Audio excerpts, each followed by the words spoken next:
Hello, everyone, and welcome back.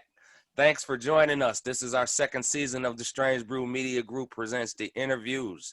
I am your host, Jamal Jupitur, and this evening I want to introduce a very awesome soul singer, songwriter, guitarist, artist, genius, you name it. I recently ran into his vlog, My Life as a Black Rock Musician, and I ran it on my show. We did a marathon on my group for New Year's Eve, and it went over very, very nice. I was very impressed.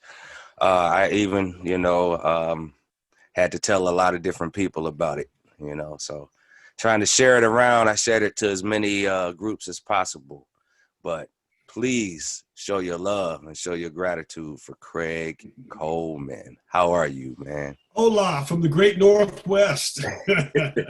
Yes, indeed, man. How you be? How you doing? Hey, man, just living the dream, right? So doing good. Woke up this morning, like my grandfather said, woke up this morning, so it's a good day. Yeah, it's a blessing. True indeed. So, Craig, tell the world who Craig Coleman is.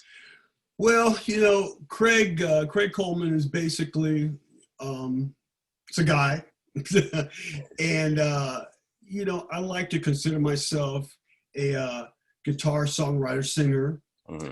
I started at a very early age. I started when I was about 12 years old. Okay. And started playing music then. Started writing when I was about 14. My first song was about 14 years of age. And I like I said, I like to consider myself a guitarist, songwriter, singer.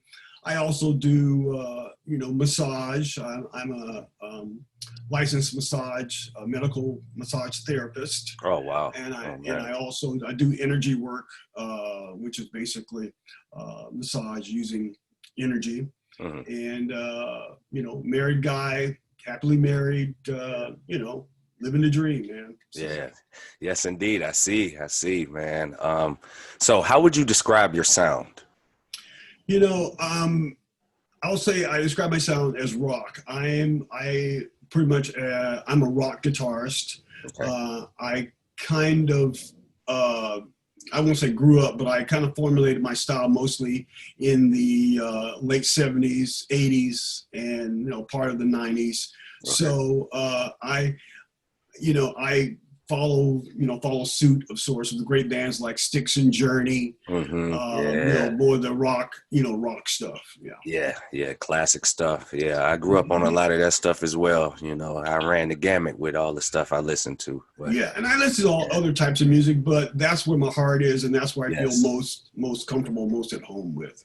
Yeah, that's amazing. That is. I mean, you do it well too. I mean, you are. Thank you. You are definitely a rock star. It is what it is, right? Definitely. I put the time in. As they say, you got to log about 10,000 hours. I've done that. I started like when I was about 13 years of age. Okay. And I'm going to put my age on here. I'm just turning 64, so okay. I've logged in a few hours. You don't look it, man. Well, knock on wood.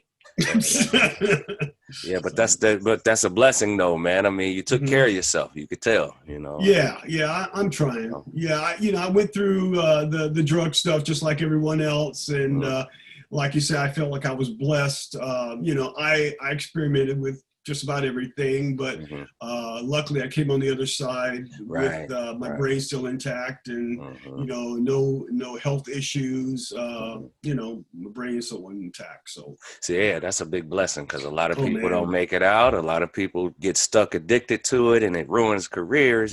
So yeah, and I thought about that on occasion. As far as we all aspire to a certain level in our own mind, what we hope to, achieve in our lives as far as artists and musicians. Yes. And, sometimes divine intervention comes into play. Oh, yeah. And that's what I believe because, I was a little crazy. Yeah. I went through it. Yeah. Yeah. And so I wonder, about why, quote unquote, I didn't make it, and meaning, why I was an international star.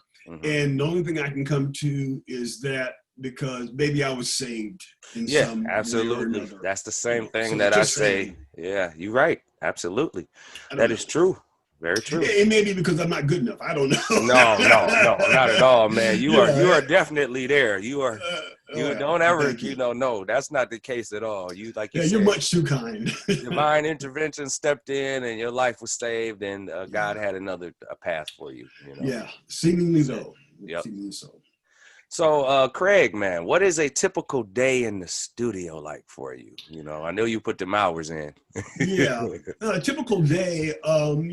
With me being a full time massage therapist, I don't really spend that much time in the studio anymore. When I Okay. was doing it full time and professionally, a Mhm. day would be considered, waking up, having a cup of coffee, um, working on, I mean, there's two trains of thought. Let's Mhm. take it so let's take it from the perspective that if I was going into the studio, let's say, what I would do, I would basically get up and get happening. I would prep for that particular session. I would go through the songs, make sure everything's. I mean, I would prep, you know, Mhm. quite a bit of time before. I don't prep before the per se, learning the stuff before I go into the studio, but Right. the learning process is long. So, but the day of, I would just prep just to get things fresh in my mind, Okay. just go through the passages and go into the studio, do the work and get the track down. Mhm. For my original music, pretty much I just basically the songs typically, which will segue into your other question at some point, Okay. about what my process is. But Yeah, that's the creative basically process. just prepare for the session, I would say. Mhm. Okay, so yeah, is that the whole creative process? Is that the like complete creative process of what you do? The complete creative process would be to to write the material. Let's say like if I never did anything at all, Okay. I would go in and I would write the piece. I'm a word person first. I would write the words first Hmm. and spend as much time as possible coming up with a music plan. Hmm. Rehearse that music for hours and hours and hours. Make sure it's Yeah. in my brain, and then I go and record it, and then produce it, and then either share it with people that need to know that, or if my original music, share it to YouTube, Oh, okay. All right. produce Well, it. yeah, that sounds pretty cool. Now let's talk about some of the venues. Explain some Hmm. of the most favorite venues that you've done throughout your It's career. funny you should mention that today, because on Facebook today, well, you know how Facebook comes up with the things that you posted in the From a previous couple years. years ago. Yeah, Yeah. yeah, or more. I got one this morning from a place here in Seattle. Okay. It's called the Chihuly Glass Exhibition, All right. and basically, I'm sorry, I don't remember the first. Dale Chihuly is a Okay. world-renowned glass artist. I mean, Oh wow. beautiful glass. I don't know if you've seen it, but Wow. it's amazing stuff. And anyway, there's a place here at Seattle Center. Okay. They have his exhibition of all his glass. Mhm. It's beautiful. It's just amazing stuff. Oh, I bet. Oh man, And I would so, love to yeah, if see you that. guys go online and go to Chihuly Glass Exhibition in Seattle, Okay. and and Yeah, I'll give you I the have to check spelling. that out. Yeah, I Definitely. have to give you the Yeah. spellings. It's CHILUY, I think, or something like that. Okay. Anyway, Yeah, um, text it to me we and I'll check it out. Yeah. okay. And so I was in a band called the Brick House Show Band, which was a band that actually did large venues. Hmm. We were kind of Vegas style review. It was three Oh wow. three women up front doing choreography, dancing, costuming, and Oh then my. four supporting musicians, where I met my wife, matter of fact. Okay. Amazing band.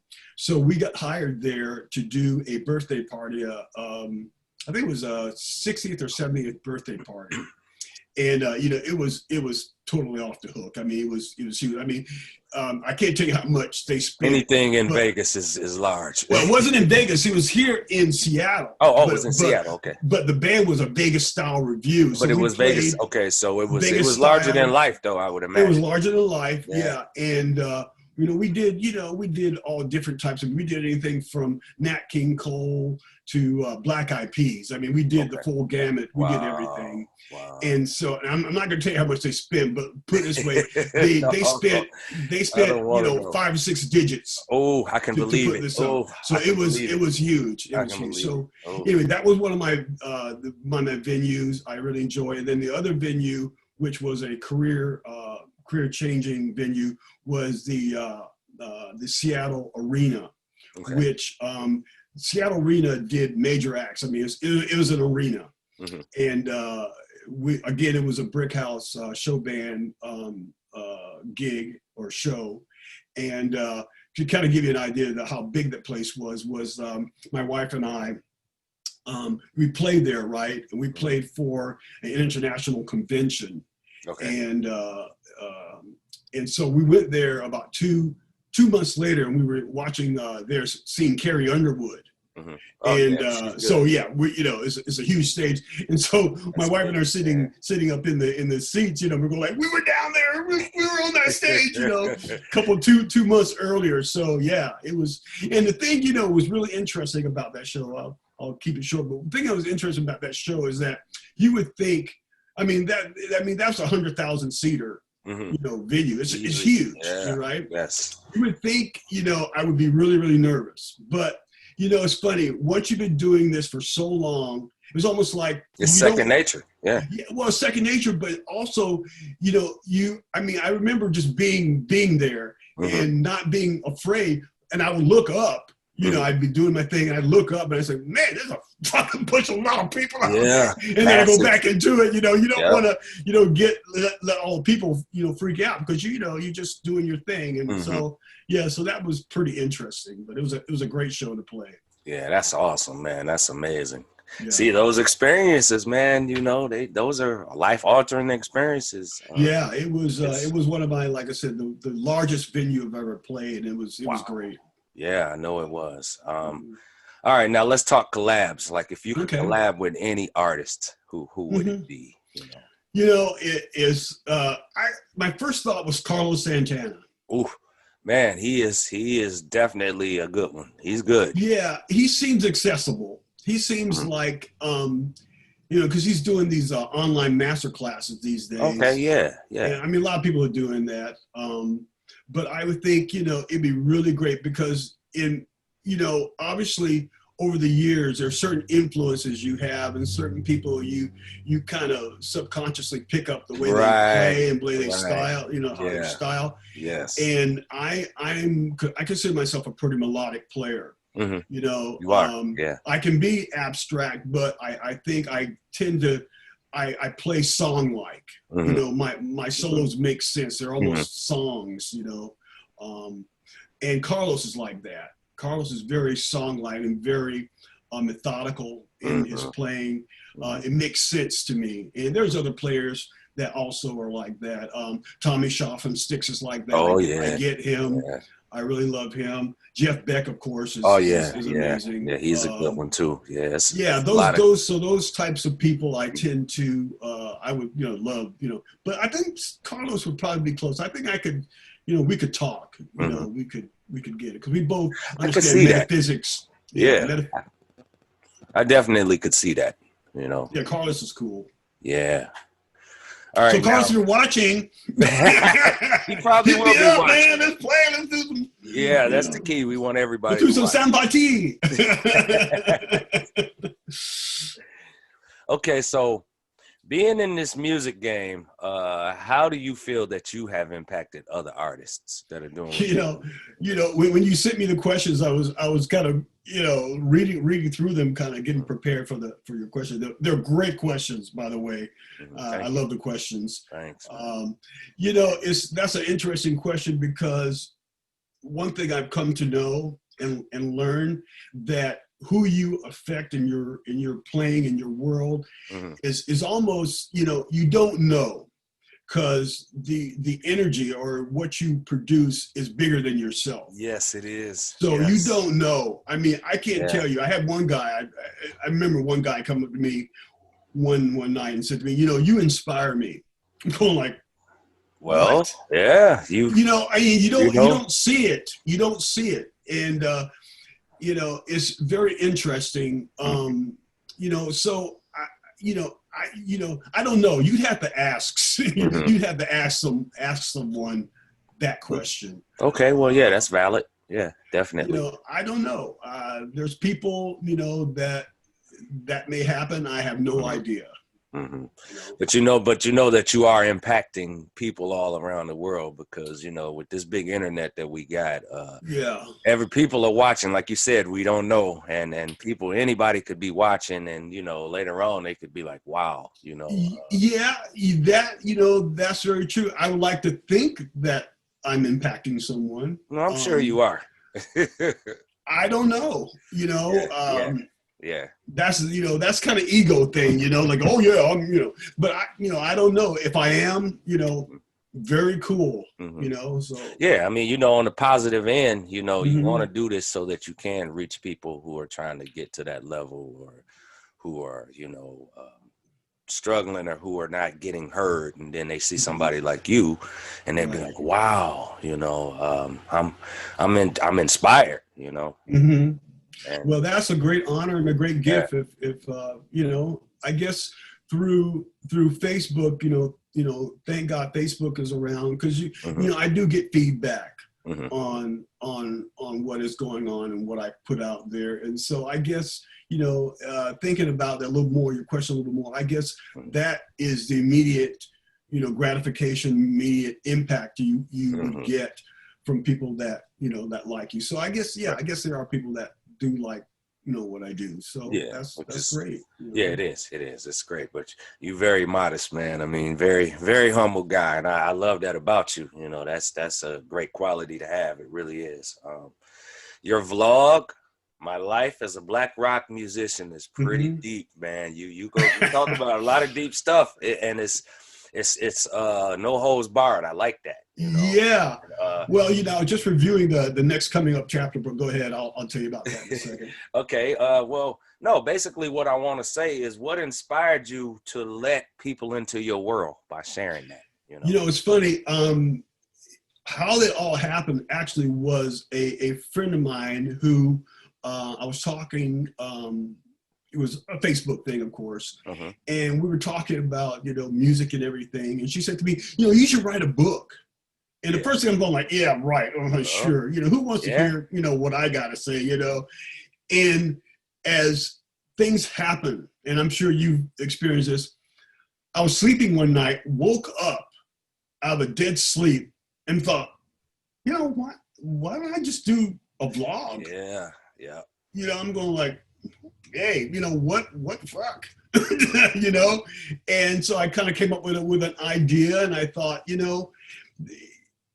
one of the things that happened, and there's not a lot of black rock guitarists. There's Right. a Yeah. small There's a handful. handful. Yeah. Absolutely. Like the It's great true. was like, of course, Jimmy. Oh yeah. Yeah. Vernon Vernon Reed from Reed. Yeah. Living Color. I Living love that Color. guy. Yeah. Oh Whatever yeah. happened to Vernon? You out there, Vernon? No. Yeah. Oh yeah. He's People. I very mean, and humble there's dude. also there's a lot of them out there, and a lot of them that I see. I'm always constantly amazed ones that pop up, especially with Hmm. Facebook. Hmm. So I'm sure there's more, but ones who are famous, there aren't that Right. many. Right. And Not at all. so, and also coming from the life I grew up, I was not poor. Like I said, my father, I was adopted, and my father was a lieutenant colonel in the U.S. Army. Oh wow. Oh my. So I mean, I can't play the blues that, Hmm. Right. Right. Absolutely. I got You nothing to be being blue honest. about. Yeah. Yeah. And so, but I want to show that different perspective of my life and how it happened. And if people, get it, great. but I thought, I've had some, kind of interesting experiences, I guess. And, Yeah. especially, Quite a life, man. yeah, it's life. Quite a And, life. there's some strange shit that happened, Yeah. but like I said, I was reviewing the latest chapter. It's going to be chapter 17. And this chapter starts getting into actually when I became a real musician, going to school. I went to Lincoln University in Missouri, and I was going to be a music composition and theory major. And so Wow. that's where, my life, the touring life starts. So I was reviewing that this morning. Okay, that's cool. Yeah. Can't wait, man, because I want to run it 15 minutes before the replays, because we got the Moonlight Media replays coming up. And Great. we want to, pick up where your vlog left off, where we left everybody, and, just take it from there and let the world keep seeing it. It's And essential. like I said, I do appreciate more than that for you supporting and assisting me in getting this out there. I can't tell you, you got my heart, man. So well, man, the thing is, we all struggling artists and entertainers, and we should be heard, and there's a lot of great ones out there. A lot of people don't. So, that's my thing, to try to help as many artists as I can. I mean, being a past artist myself, I'm still a composer and a producer, but I was once an artist, and I didn't have anyone that I could get on their show or anything. And people here where we came from, you would have to pay an arm and a leg to get videos out of people. Oh, yeah. Nobody was just free to just show great talent like that. And I'm like, I got the chance to do it. So I'm like, this is what I want to do. Yeah, your work is great too. You sent me some stuff last week, and finally had a moment to sit down and listen to everything. And your stuff is great too. So thank you, man. I get it, and you get it, which is that's the thing. Absolutely. So it's just great to always run into different artists such as yourself, man. You got a great thing going on. This vlog thing it's amazing, because it's an insight into people that want to know about you. Like we talked about, people that are out there watching you, because people are watching, and that's a good thing, Well, hey, why not? Right. I mean, that's what it came up to Why be. not? I remember what it was. Another part of that was exactly what you were saying. I mean, that's one reason why I decided to share my music catalog again. Also, I kind of came to the point in my life where I wanted to leave my musical footprint in the world, and so that was also a big part of it for the blog. I mean, that was one way to chronicle and to put it out there in the world.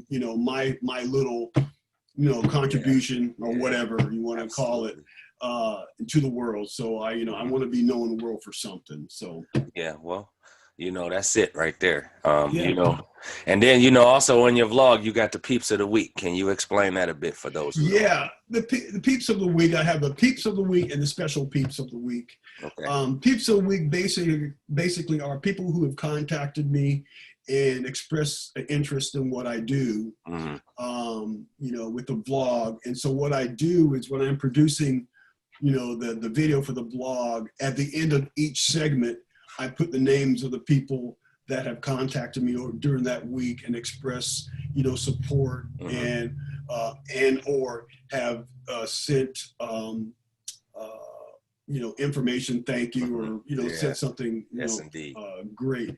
And the special peeps of the week are people that I've kind of earmarked, special people that have, like I said, people that consistently contact me and say, God, that was great, or that was wonderful. And I put their picture up on in the vlog, and like a little their name and everything. Just give them a shout out, some support for them supporting me. So that's kind of the kind of get them involved. I think it's important to get your fans involved in what you're doing. Let them know that. Let them know that you're human. Let them know that and that they matter. Right. They matter. Absolutely. Absolutely. That's true. So what is your greatest motivation for it all, though? Meaning the overall career. What really motivates you? What motivates me? That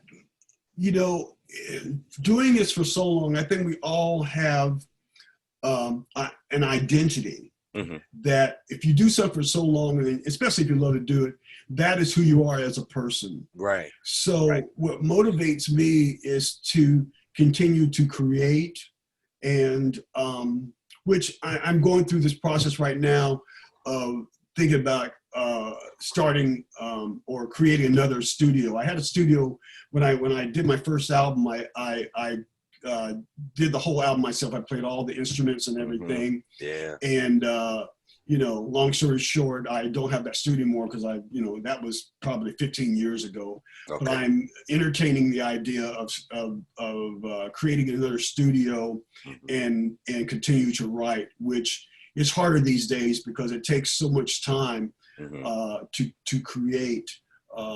Especially if you're doing it all yourself. Right. It's easier to do it all yourself. It's hard to do with other people because you got to coordinate all that kind of stuff. And I want to pay people for what they do. I don't expect, people to collaborate with me and say, hey man, could you, help me out with this thing? No, right. I know my worth. And I respect their work. You respect theirs. That's absolutely. Yeah, and so I would feel the need to pay them for their time and their energy. So it's a kind of a double-edged sword of sorts, because we do it myself. That it takes a lot of time, and my day is it'll probably take me a month or two to write one song and all that kind of thing. But like I said, to answer your question, just continue to produce and write new music. That's what I'm trying to do. That's cool. That's great. Hopefully. I can't wait to hear some stuff too. Yeah. Man, can't wait to hear it. What do you feel that you've gained out of your music, meaning the gift of being able to create, collab with others? How does that really make you feel? Well, it gives you kind of a purpose, because I love my job. My job as a medical massage therapist. I love that job because I'm healing them. I'm affecting change. Yes, you are. With those people. I mean, that's great, and I love that a lot. But it's I can't say it's not my heart. I've come to know that it's working, and it's an honor to be able to do that for people. But it's not my heart, and so doing music is my heart. And that's what I really want to do, I guess, in my life. Yeah, if it's in you and if it's that deep in you, you have to do it. You have to do it. Yeah, it has to be part of your life. It has to be. Yeah, absolutely. That's great. If you had the chance to do it all again, would you change anything? Yes, I would. I thought about I know. I thought about this a lot. And who knows where what the end result. And answer your question, what that would be, I probably would have gone to Berklee School of Music, either in California or depending on where I was, or in Boston. Oh, okay. All right. I played with people from Berklee. I played with drummers, guitarists, keyboardists from Berklee. Wow. And I'm lucky in the respect that I get it. We all,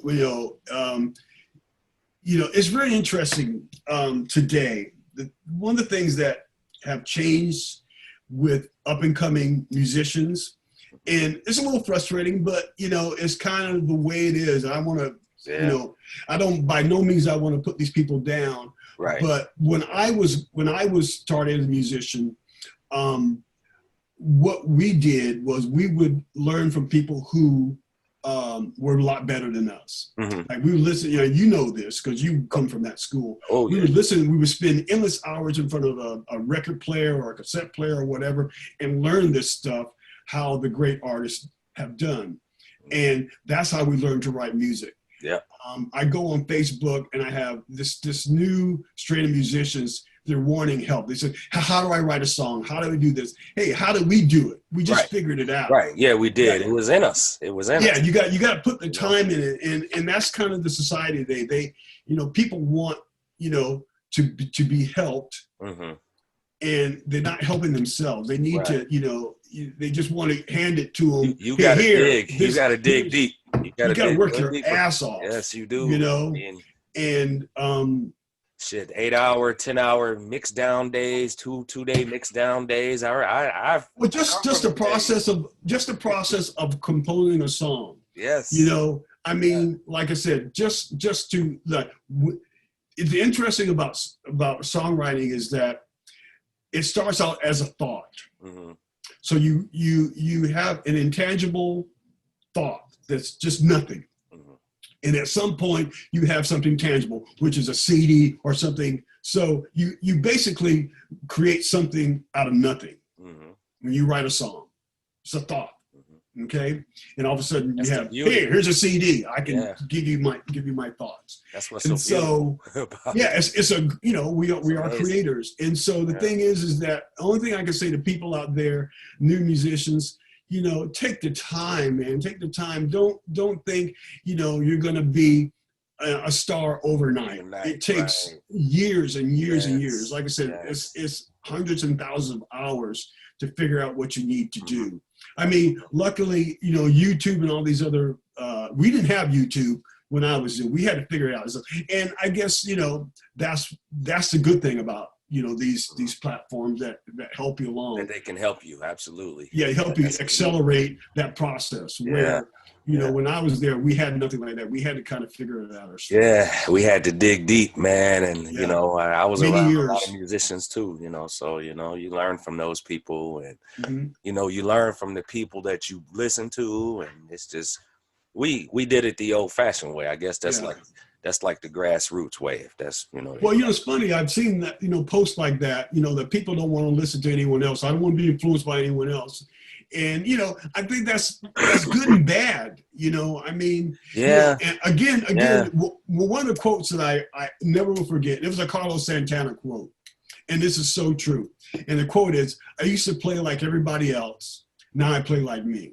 Yeah. Yeah.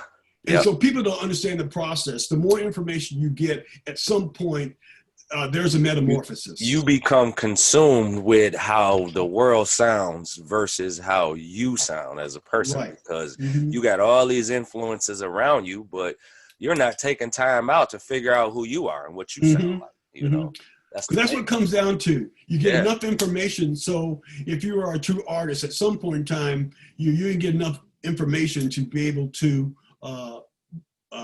you know, find yourself in what you do. Mhm. It's just, I think it's a natural process. I don't know, maybe. Yeah, well, yeah, I think so. But shit, we'd be here all day talking about that. Oh one. yeah. That's, Yeah. that's definitely Let's do that. Okay, I got yeah, one day have a deep yeah, discussion on that, man. You know, yeah. there's so many ways, man, we could twist this around, man, and we could, Mhm. you know, there's so many outcomes of this that would be positive. Oh yeah. You know, Yeah. but Yeah, that was a great quote, man. Carlos is, you know, yeah, true. yeah, absolutely. All right, let the world know where they can find Craig Coleman's music. Okay, well, I have a Reverb Nation page, which is, you know, you look up Craig Coleman on Reverb Nation. That has everything on there, meaning I have all my videos on there. I have all my studio recordings, both the acoustic stuff, the solo acoustic stuff, my full band recording stuff. And then I have the YouTube channel, which has, again, I have stuff, you know, in 2 or 3 different places, because some people, you know, don't have access to Reverb Nation. So, you know, almost everyone has YouTube. So I have the vlog on YouTube, obviously, it's Craig Coleman, My Life as a Black Rock Musician. Yeah, check on it out, YouTube. everyone. Yeah, Yes. and then I also have my music page, which is Craig Coleman, which has all of my solo acoustic stuff on there, and some of my other band stuff. With, you know, I was in a band. I was actually in a Six and Journey tribute band back about 15 years ago. Oh wow! And I created a video for the song "Separate Ways" with the band, and the band was great. You know, to this day that was kind of what you were saying earlier, how you affect people. That band was so good. We had a great singer. The singer actually, I'm gonna give him a little shout out. Arnie Bailey is a great singer. He basically his voice is high, so he did all the Steve Perry stuff and the Tommy Shaw. I did some of the Tommy Shaw stuff, but he did a lot of the Dynasty Young stuff. Okay. And the band was so good. We were together for about 6 years. We did a lot of the casinos and stuff. And it's so funny because even, up to 10 years later, people would recognize me and say, weren't you in that band, that Six and Journey tribute band? And so that's how powerful that band was. Because we basically spent a lot of time getting these music, recreating this music pretty much like the record, and so that was the work. So. Yeah, that's deep. That's very deep. Yeah, I'll send you that link. Let you listen to it if you haven't heard it yet. I'll send you that one too. Definitely. Yeah, you got to send it to me, man. I would love to check that out. All right, for my last question now, is there anything that you want to say to the world before we end this interview? Oh, man. Only thing I can say is, thanks to, you, Jamal, you've been great. I want to thank everyone that has visited my music sites, also, the vlog, just my sincere thanks to, really just, caring enough to at least, check it out. I know, and I'm guilty of that, like a lot of people, but, try to listen to songs in their entirety. Right. I know there's a lot of music out there. And, just from my stats, I know most people don't get past the first verse and the chorus, but, as songwriters, how we create music is basically we build the music. And so, just to let you guys know all the good shit's at the end. Absolutely. We build these music so so we have the good stuff. So if you have 3 minutes or something, try to listen to the whole song because that's where the good stuff is. That's a good thing to say too, because we don't know what we miss out on when we don't listen to stuff. Miss out a lot. We miss out on a whole lot. Yeah. So, to the world, those are Craig Coleman's words to you guys. This concludes my interview with this extraordinary musician, songwriter, everything.